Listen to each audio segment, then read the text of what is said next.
Hey guys, how's it going? My name's Jacob, and I'll be talking about my brother Ross. He had an injury. I've never had an injury myself, but he will serve as a good example of an injury for this project.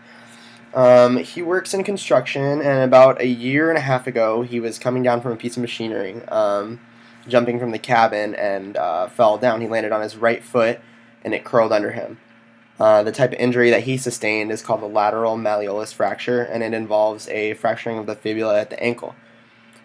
His particular fracture was at the distal end of the fibula at the ankle joint and did not involve any other injury in the joint itself. As you can see in this picture that I have on the screen, this is what's known as a non-displaced malleolus fracture, meaning that the bone is still in its place, its original place where it should be. You can see the fracture here. An example of a displaced fracture would be this picture. You can see that the bone has definitely fractured completely to where it has popped out of its original place.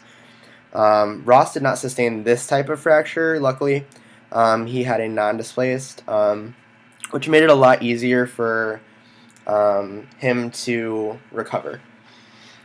He did have some pain, so he did have an x-ray after complaining about that pain, and it was determined that it was not displaced, and surgery was not needed.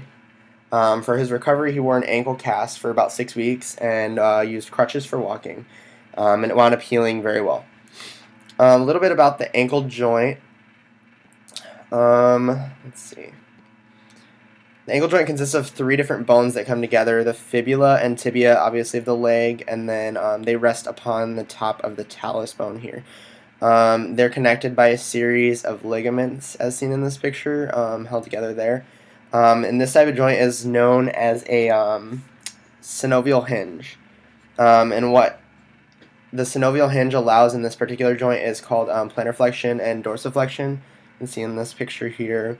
Dorsiflexion would be the flexion upward of the foot, and plantar flexion would be the flexion downward of the foot. So yeah, yep.